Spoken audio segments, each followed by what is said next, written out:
John's Comics with Kids. How you doing, bud? Bubs, Tony Sanders, how you guys doing? I have literally been trying to film this thing for like 2 days, maybe 2.5. I've been having some serious internet issues here at the house that I think are finally resolved. So hopefully we'll actually be able to make it through this. Comic Noob, how you doing? Hopefully we'll be able to make it through this thing. It has been crazy over here.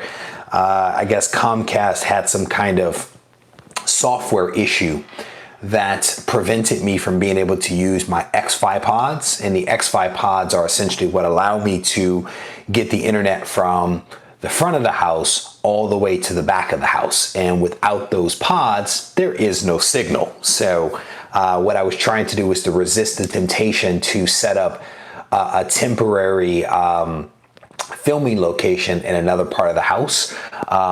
It's just a lot of work to move the books and the lights and the computer and all that kind of stuff. And it's a lot of work. So I kind of resisted that. So what we are going to do, if we can make it through this thing, is open up 2 boxes that have been sitting here for days waiting for me to open up. Hopefully you guys can see both of those. And you guys can decide which one we open up first, right? The white one or the brown one. Let you guys decide. That one's banging around. That's not good. Never a good sign when they knock around. Los, how you doing? Thanatos, brother, how you doing? It's good to see you, man. I started to reach out to you to ask about doing a live chat this weekend. I still may, but I wanted to do this test run to see whether my internet was working or not. I've been doing these speed tests as I've moved the pods around to make sure I get the strongest signal. So I wanted to run a test to see whether we could actually do a live chat. Brown one first. All right, Los, let's go. So we have 2 votes for the brown one. So we'll do the brown one first. All right, so this is a fake Gemini mailer. It's a generic brand mailer. So we crack this thing open. And I think I know what's inside of both of these. I've been waiting a couple of days to open these things up. So Bubs is on for the brown one as well.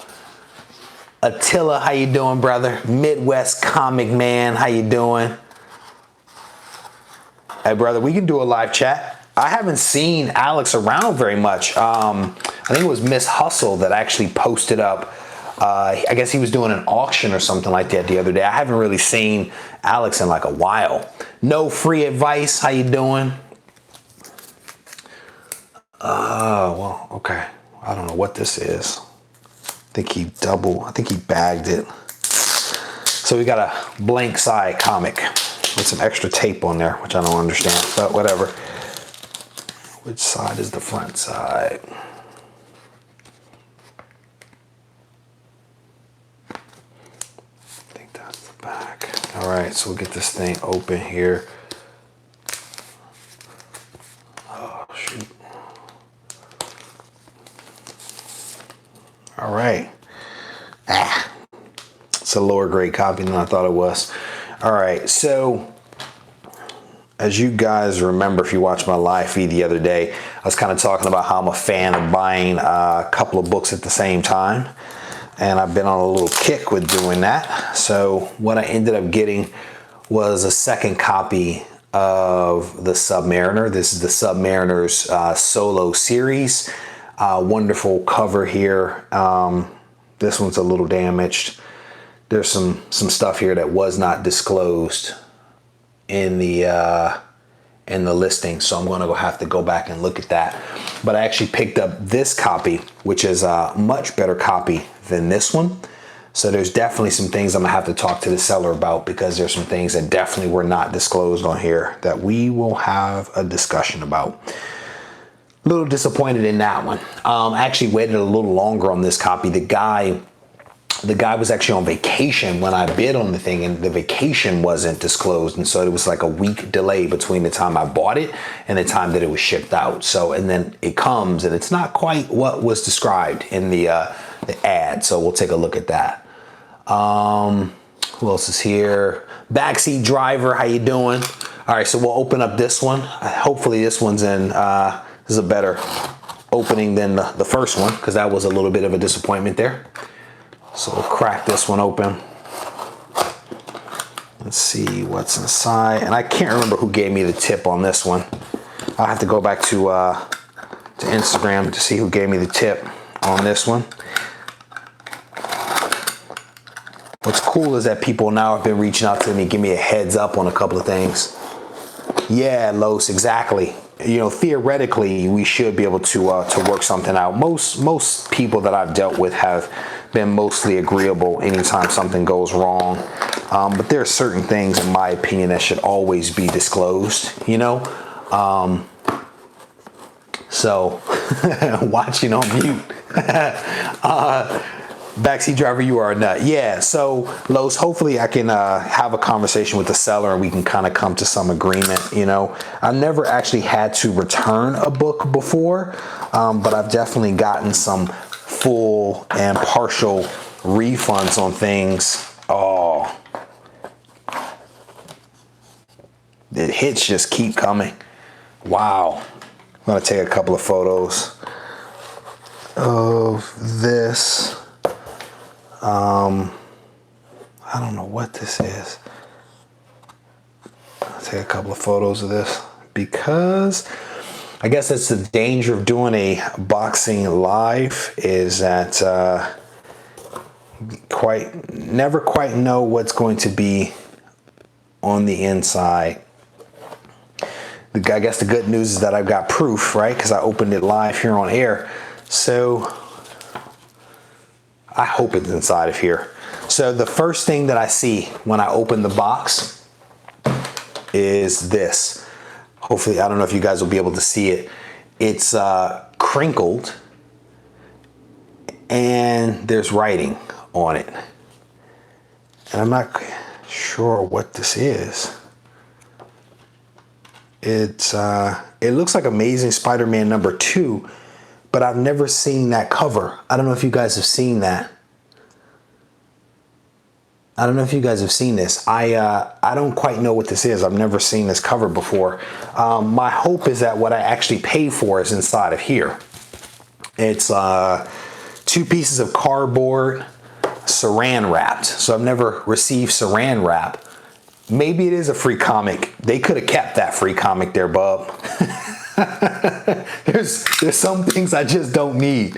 And a freak out live on air is not something that I need. So fingers crossed that the real book is inside of here, because that's a travesty. All right. I've never gotten a comic book in saran wrap. I wish I had a pair of scissors in here. Because this is, I have to tell you guys about my story with the Ziploc comics that I got one time. All right, random blank cover, yeah, but they wrote on it. Yeah, random blank cover that they wrote on and put 0 protection with, Thanatos. I mean, the thing is like busted.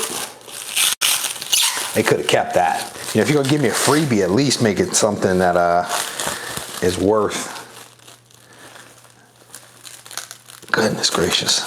The saran wrap is both on the outside and the inside of the cardboard. So I'm not sure which part. I'll try to remove that. Okay, that's cool. This is interesting. This is interesting. So I bought this from a shop on Instagram. Somebody gave me a heads up about it, and this is the worst unboxing ever. This is the worst unboxing ever, I have to tell you. Goodness gracious, this is a mess. All right, so they put it in a mylight, which is nice, but attaching the saran wrap to it is a beast. Goodness. Goodness gracious. I'm trying not to damage the book, which looks to be in amazing shape. All right, that's cool. All right, so If you guys saw my video that I did recently, I did like some reviews of a couple of really cool books. So I think I did one on like Fantastic Four, the supposed return of the Fantastic Four, which I thought was good, but very foundational. And then I also did one on Amazing Spider-Man #2, in anticipation of Amazing Spider-Man #3. Amazing Spider-Man 2 was incredible.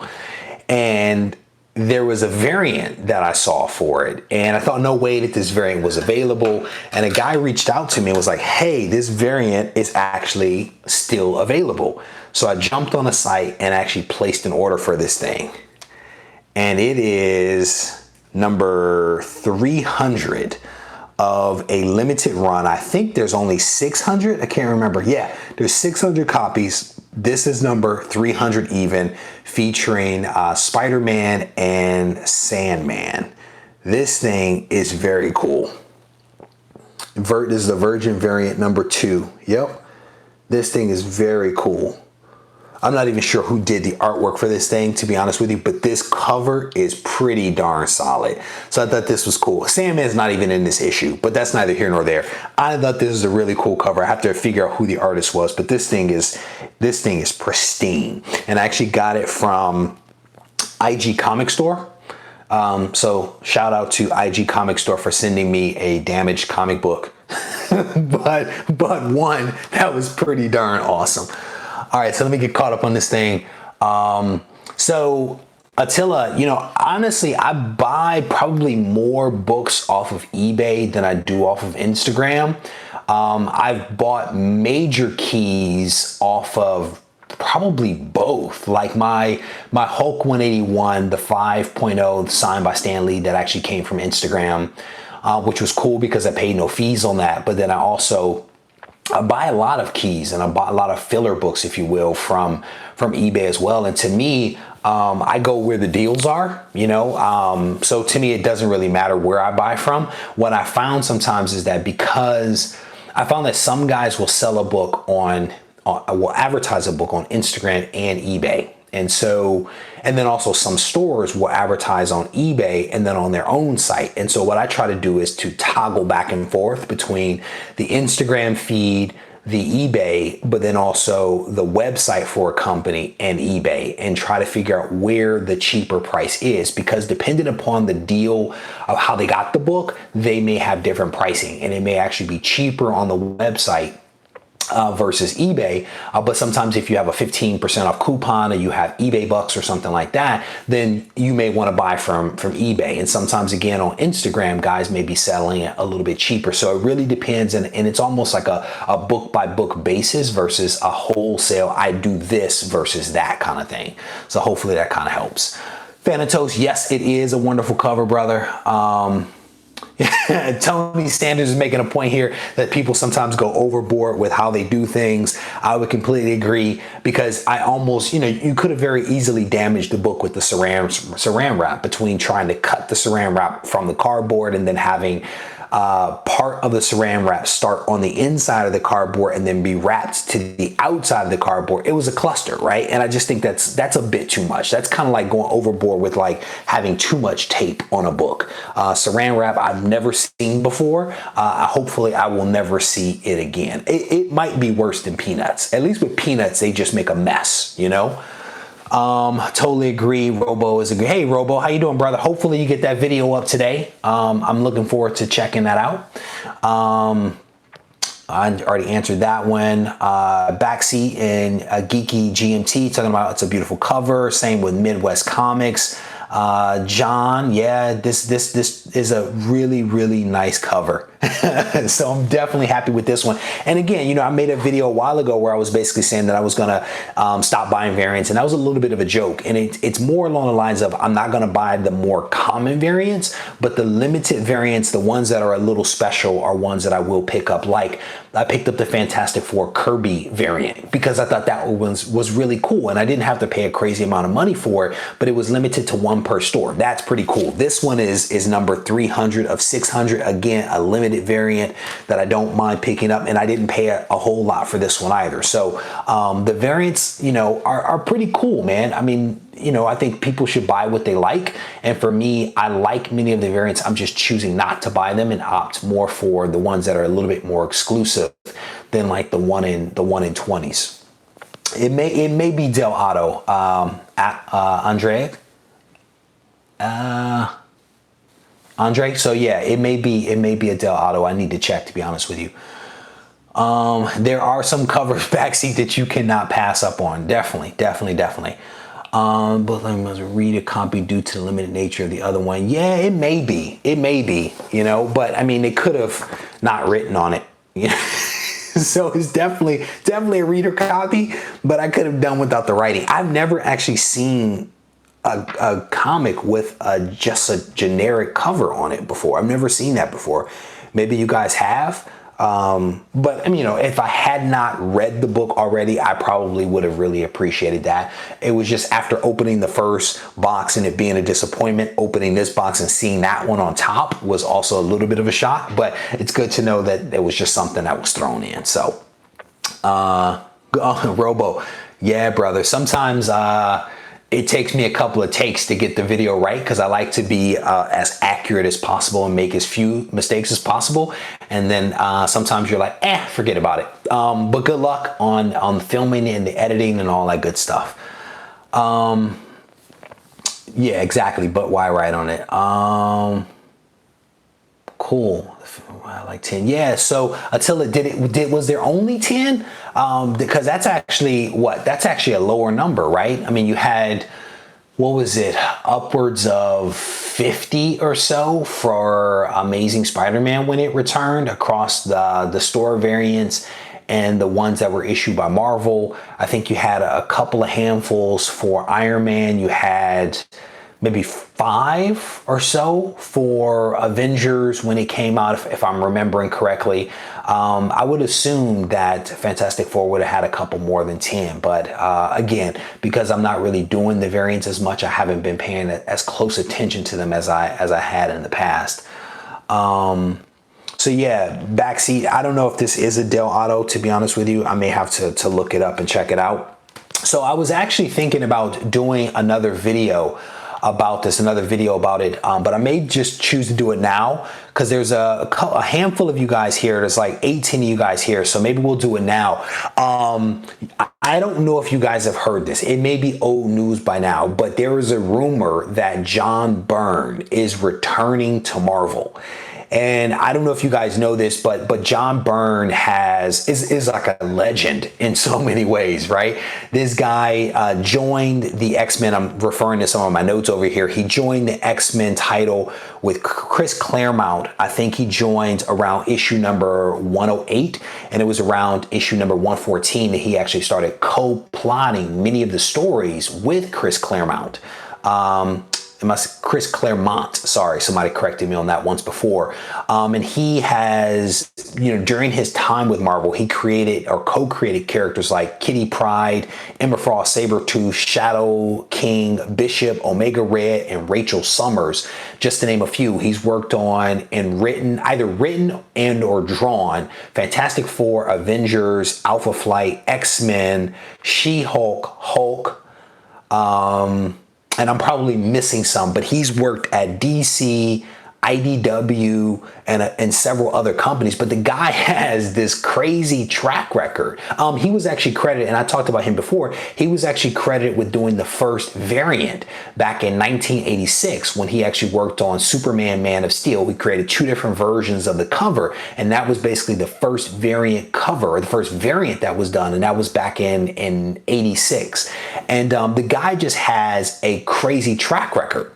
But he had a falling out with Marvel back in either 2000 or 2001 when the editor-in-chief at the time actually canceled his title. Can't remember what the title was called. It was an X-Men title, but they canceled the title, and he was not happy about that because it was actually a profitable title that he was doing the writing and the art for, and they canceled it, and he was not pleased and actually left Marvel, and that was back in either 2000 or 2001.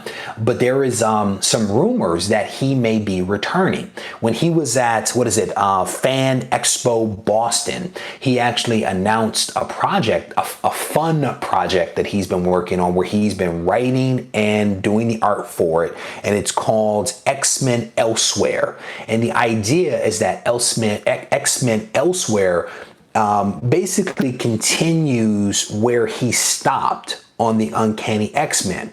And that's prior to like Jim Shooter coming in as editor-in-chief and making some changes. But it's basically picking up where he left off back in the, I guess maybe that was the 80s, maybe, when he left. Oh no, I think it was like the 80s maybe when he stopped writing X-Men, because then he went on to do these other things. So it kind of picks up where he left off. And so he talked about this at the Boston Con. And I guess some of the artwork somehow got back to the current editor-in-chief of Marvel. I can't say the guy's last name, but it's like CB something or another.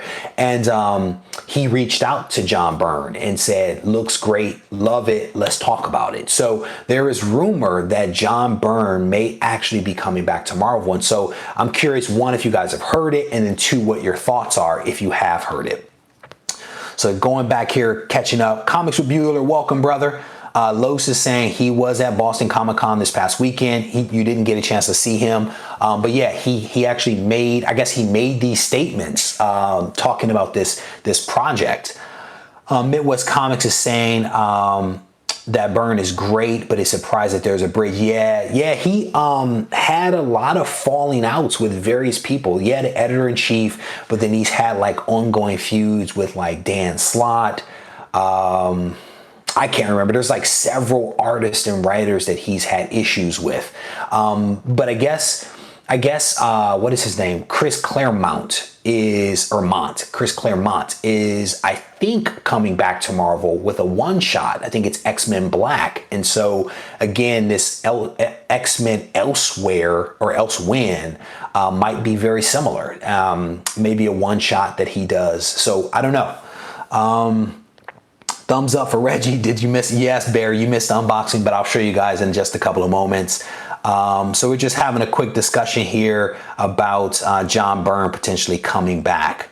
That's interesting because he won't. Yeah, well, Bubs, yeah, he may not be doing it or hasn't up to this point because he's been pissed. But I think he was pleasantly surprised when the current editor-in-chief actually reached out to him. I think that was maybe a nice olive branch, because I guess the current editor-in-chief, and you guys can probably pronounce his name much better than I, one of the first books he actually read was a Chris Claremont and John Byrne X-Men book. And so I think the editor-in-chief is a fan of John Byrne, and maybe that's why he reached out to him. So who knows? I think it's intriguing that he may come back. I think personally, I'll be interested to see what happens with all of his old books and his runs, because, you know, the work that he and Chris did on Uncanny X-Men was incredible. And again, as I mentioned a few moments ago, they co-created some legendary characters. So it's going to be interesting to see if he does come back and do this one shot, and if that one shot or whatever it is continues into something a little bit more. So you know, we'll see. I guess we'll see. We'll see what happens with this. Somebody brought up, Attila brought up the comments here about Stan Lee. I don't know if you guys saw this. It was actually on Todd McFarlane's Instagram feed yesterday, and I think it's supposed to be expanded upon today. I guess they're saying that Stan is no longer doing public appearances or signings. So I don't know what's up with that, but that was something that Todd was actually talking about on Instagram yesterday. So yeah, Los, he didn't want to sign a toy pop either, which I get that. I've heard that John Byrne, I mean, I was watching in preparation for like doing a video on this very topic. I watched a couple of videos, and I guess somebody, you know, was calling him a grumpy old man. I guess he's not maybe the most pleasant person to be around. I don't know. You know, sometimes talented people can be a little rough around the edges. Not always so, but maybe in this case, it is actually some truth. Why publish to fans? Yeah, no, Robo, I'm definitely not defending what the guy is saying. You know, but I'm guessing that he has his point of view and feels very strongly about that, and decides that he's going to stand with that. I mean, I guess my thing is, why would you do a public appearance if you won't even sign Marvel or DC books or Pops? Like, why even go to a con? I mean, unless you're just doing talks. But again, I guess that's his prerogative. So it'll be interesting to see what happens if this guy indeed comes back, because, maybe he's aged gracefully and has a new outlook on life. Who knows? Do you pay for signatures? So the only signature that I've gotten, Attila, is Stan Lee's signature. That's the only signature that I've gotten on a book probably since I was a teenager, and had an opportunity to meet like Mark Bagley. I think I have some Eric Larson signatures. I have one of the other Image guys that was doing Guardians of the Galaxy for a while. I don't remember paying for any signatures with those guys back in the day. I think there was like a limit as to how many books you can get signed, but I don't remember ever paying. And so Stan Lee's signature is the only one that I've actually paid for, and I think I paid $125 for his signature. Oh, you know what? I restate that. I paid $125 for his signature on that ASM 50 over there. And then I also paid a couple of books on the ASM 50 and the ASM 300 for Todd McFarlane, John Romita, and I think the inker on ASM 300. So I've paid for a couple of signatures. I think by far Stan Lee's was the most expensive. Yeah, same here. So John Comics with Kids is basically saying he loved Eric Larson, Spider-Man, and Savage Dragon. I completely agree. I was honestly, and still am, a fan of Mark Bagley's Spider-Man. I like his Spider-Man, similar to how I feel about Ryan Ottley's Spider-Man, his work on this book right here, on Amazing Spider-Man, the most recent series. I am a fan of those guys. I think that they did a really good job during their time drawing Spider-Man. So, but yeah, so for those that missed it, that came in a little late, what I ended up getting today was a second copy of Submariner, which is a huge disappointment because there was actually some drawing, some coloring in blue ink on the cover of this that I don't believe was disclosed in the eBay ad. So I'm going to have a conversation with the seller about that. But I had another copy that I picked up that was a slightly higher grade than this turned out to be. So I do have two copies, which is nice. And so we'll have a conversation with the seller to see what can be done about the one that this guy sold me. And then I thought that I was in for a very bad day of unboxing when I pulled this one out of the box. This is a damaged copy of Amazing Spider-Man #2, where someone has written on it, and then the bottom here is also kind of crinkled and bent at the staple. So I thought that that was my book that I paid for, but thankfully it was not, as I continue to damage it there. But what was inside was this limited virgin variant from IG Comic Store. This is Amazing Spider-Man #2. This is the Sandman Spider-Man variant cover. This is number 300 of 600. So just a really, really nice cover here that I picked up. And I absolutely enjoyed Amazing Spider-Man #2 and actually did a video about it. And so when I found out that this variant was still available, I jumped online and placed an order for it. I'm glad that I did, because it's a really, really nice book. So paid $100 for Stan 2 years ago. I mean, that's not bad. I mean, his prices clearly have gone up. And I think some people, if you actually bought his Stan Lee signature at the con, I think the price had actually gone up to 140 or something like that. Well, it was like 120 in advance, and then I think it was like 140 if you bought it the day of. So a couple of comments here. About Mark Bagley's New Warriors. Brother, I was a huge fan of the New Warriors back in the day, and I actually have most of that run that Bagley did. And I was a big fan of his work, which is part of the reason why I continue to, I guess, follow him and buy the titles that he was working on. But I think there was also like Spider-Man tie-ins in that series. So that was another part of the reason why I was buying it. I bought a lot of Darkhawk as well, but that's neither here nor there.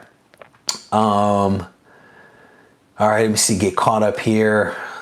Los got his Green Lantern 76 signed by Neil this weekend. Where is it? Thanatos is a big Green Lantern fan, and same with Neil Adams. So huge fan of that guy. Batcave Comics, how you doing, bud? All right. Seems everyone to be pick up Submariner 1. Yeah, so what happened was I was of the belief that, and still am, that the MCU is heading in the direction of the cosmic entities for the foreseeable future, right? With like what's happening with Guardians of the Galaxy. Part of me believes that Galactus will be the next big bad. And so that's why I've been picking up a lot of those books. And my thought was, after they go out into the cosmos, my thought was that they were going to return to Earth. And so what better place to go than the underwater, right? Basically where we haven't done anything, right? We've done a lot on land, but never anything under the water. And so my thought was maybe they would go with something along the lines of Submariner, right? Submariner, classic character, long history, going back to the Golden Age, continuing into Fantastic Four, continuing into his own series here. The Defenders, all that kind of stuff. So my thought was that they would potentially do something with Submariner. And since I had that epiphany, I've come to realize that that a lot of the movie rights with the Submariner are kind of tied up, where there are multiple parties that believe that they have the movie rights to Submariner dating back to the 1930s, where the guy that I guess created the Submariner actually sold the movie rights to someone who then bought that company, et cetera, et cetera. And so the movie rights for Submariner are kind of in limbo. So at the end of the day, who knows whether Marvel will actually be able to do anything with the Submariner. So only time will tell. But I was a fan of Submariner from back in the day when I picked up Daredevil number 7 or number 9, where I think it's 7, where Daredevil wore his red costume for the first time and battled Submariner under the water, if you remember that cover. So I've had a Submariner book in my collection, if you will, for a very long time, but I've never picked up his solo series, so I decided to do that. So, all right, same for Thanatos. Caught him on a good day. Trying to get caught up here. Thanatos said he wouldn't pay more than $20 for a signature. All right. Neil Adams keeps raising his prices. Yeah, I think a lot of these guys are raising their prices. So, Dark Call. Roberbeard, brother, at some point I am going to do a video where I talk about all the garbage that I bought back in the day, like almost the full run of Darkhawk, most of the full run of Exterminators, which is another title that captured my attention back in the day, Sleepwalker. Trying to think back on all these just really awful titles that I bought back in the day, and it's still like when I close my eyes, I can still picture the covers of like Darkhawk and Sleepwalker and Exterminators number 2. For whatever reason, that issue is like burned in my mind. But yeah, there was a lot of really awful books back in the day that I still have in my collection somewhere in this room. All right, so let me get caught up. I saw them at SDCC. Pretty cool bunch of stuff out there for sign and for sale. Did you really? You just picked up Sleepwalker, Darkhawk, and Darkhawk Preview. Yeah. Never stop collecting. You might want to stop, brother. You might want to stop collecting because those are not good titles. So for whatever reason, Darkhawk captured my attention back in the day. And it might have been because of the tie-in with Spider-Man, because there was a lot of overlap at some various points with Spider-Man. And so I went back recently and tried to read the book on Marvel Unlimited. And it's really not good. It's really not good 90s artwork and storyline. And clearly it's one of those things that when you look back in time, that you have nothing but favorable memories of something, but then when you go back and revisit that thing, you're like, that wasn't that good. So yeah, I got them for $10. You can't beat $10. You can't beat $10. That's not bad. So I think it was We Love Comics, Chris over at We Love Comics, he actually did a video that I have yet to watch. And it was a video around whether Stan Lee's signature would actually be worth something after he passed away. And my guess is that, without having watched the video, Chris is basically saying no, that his signature probably won't be worth much of anything, partly because in the last whatever number of years, last 10 years, he has been signing a lot of stuff. And so who knows whether the signature will be worth something or not. When I went to get his signature, I paid a fair amount of money for it. I paid 120 bucks for it. But I also had an opportunity to be in the same room with Stan, right? I had an opportunity to basically hand him my comic and get his signature on a book that he wrote that will be in my collection forever. And so I wasn't buying the signature because I hoped that it would be worth money. I was buying an experience. I was buying an opportunity to be able to tell stories later on about how I met Stan the man, right? And so would it have been better if it was 20 bucks or, 10 bucks or free? Yes, it would have been. But 120 bucks for a story and for a book that will be in my collection forever is, in my opinion, a small price to pay. Now, with that said, I know a lot of people out there that have submitted like lots and lots of books and really expensive books to Stan to get him to sign. They've gotten him to sign books that he never wrote, he never touched, he's probably never even seen before. And I don't know how I feel about that. I mean, it's not my job to sit in judgment of someone else, right? Because I always say that this is a hobby that we can decide what we want to do with. And so I don't know if I would have done that, but I think everyone's entitled to do whatever they see fit to do. But what I did was I basically got 2 books signed, 2 books that were meaningful to me, and that will be in my collection for a very long time. So, Bad Dad, how you doing, brother? It's good to see you. Miss Hustle, yeah, I decided to go live. I've been trying to go live for 2 days.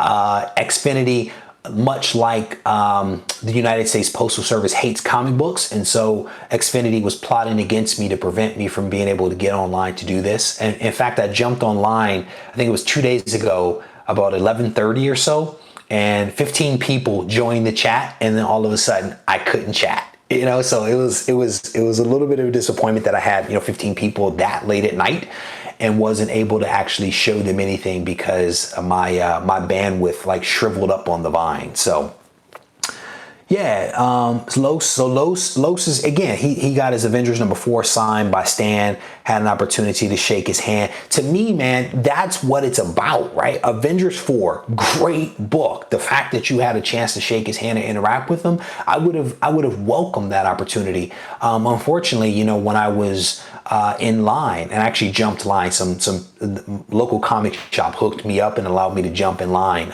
saved me probably 6 hours because that's how long people were standing in line. When we were in line, they basically came out and said, Stan is still relatively sick. Don't speak to him. Don't talk to him. Don't reach for him. Don't touch him. Don't take pictures of him.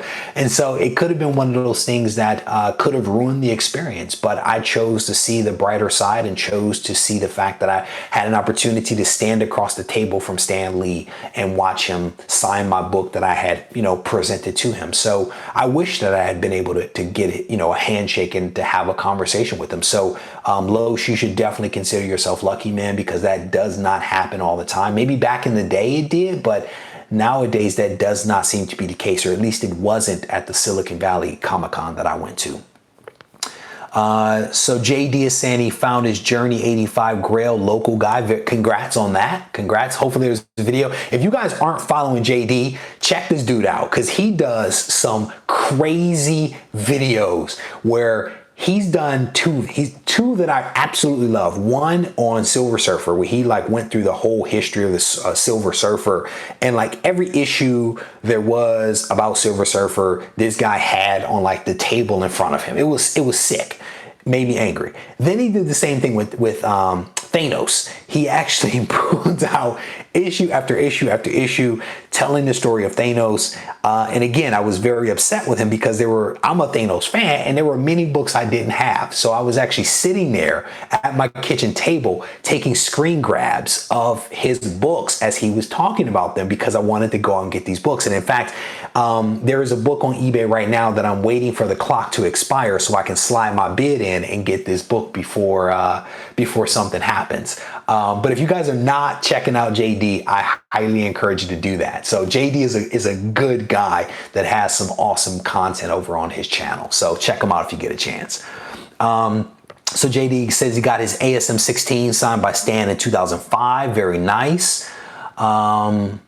Despite the day he dies. Yeah, so Big Will, there could be a spike. The problem is that there's just so many books out there that he signs that I don't know. And I guess when I think about what's going to happen, right? And you know, I am not one speaking of Stan Lee's demise, right? That's not what this is about at all. But let's say that he does pass away in whatever amount of time, the market will be flooded with his books, multiple copies of the same book signed by Stan. And it's still, I think, to some degree going to come down to what is the book? What is the grade? What is the condition of that book? White pages, off pages, that kind of off-white pages, that kind of thing. But there will be a premium that people will try to get for that book. And the question will become, do people want to pay that premium? And I can tell you, I know people for a fact that are sitting on tons of Stan Lee's books, waiting for that day to put those books on the market. And I can tell you, I won't be one of those people that either puts books up for sale or buys books that day. I can tell you that. It's just not going to happen, because I feel to some degree the same way I feel about like Amazing Spider-Man #1 right now, right? Where the market is basically saying the price of this book is here and people are asking this price. I refuse to pay that difference, right? And they're trying to do this for speculation of what could happen with the MCU. And I just have a hard time with that one, you know, the same way, you know. And so let's say that Stan does pass away, the market gets flooded. There will be some people that will potentially buy the book and there will be a decline that happens after it. It's going to be interesting. It's going to be interesting to see what happens. Yeah, Batcave Comics, bunch of collectors, I agree, are sitting on these books right now. Like, I know there was a guy that came on the second day of the Silicon Comic-Con, and he had 175 books by himself. 175 books, not garbage. They were 175 quality books that he was getting signed by Stan Lee. And as a result of him coming in with 175 books that he paid for at $120 a pop, or $140, they actually delayed the entire day. I think they pushed the entire day signatures back 5 hours to accommodate this guy and his 175 books. You better believe that he's not the only guy sitting on that many books. And you can probably assume that that's not his only stack of books with Stan Lee's signature. And I know there's a lot of people right now, kind of like what I did, that got Stan's signature and then got Todd McFarlane's and some other people. That I'm seeing that trend as well. Again, where people are getting these triple signed books to take advantage of Stan and his age. He signs thousands of books a year, and he's been doing it for 60 plus years. Just imagine how flooded the market will be. HME3 is basically saying the same thing. And for me, I mean, you guys notice that I don't want people to always agree with me. But in this instance, I think that, well, let's just say only time will tell, right? Only time will tell what happens with this, you know? No worries, no worries. Robo, good. Thank you for joining, brother. Take care. Have a good day, rest of the day, and hopefully we'll get a chance to chat soon. So, even I, a DC guy, only guy, have a Stan Lee signature. Yeah. So, Thanatos, brother, I seen your collection. There's more than just DC Comics in that collection. I know. Shelf 3. All right. Shelf 3 behind you. I know. All right, so I'm gonna show these books one more time, and then I'm gonna go ahead and wrap this thing up. I got a couple other things I need to do, like have some food because I'm hungry. All right, so I unboxed two books today. If you guys are late joining me, one of them is this Submariner #1, which is damaged.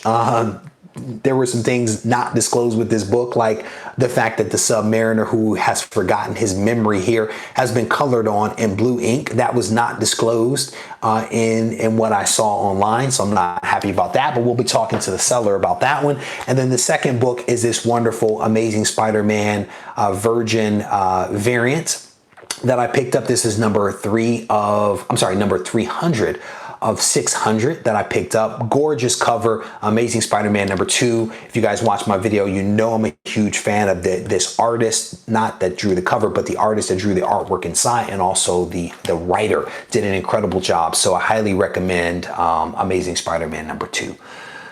All right, so I want to thank you guys for joining me. I may do a live chat later on. There's some other things that I want to kind of talk about, so I may try to do a live chat later on, and then Thanatos and I may do a live chat later this week. I think today's Wednesday, so maybe tomorrow or Friday or something like that. So stay tuned for that.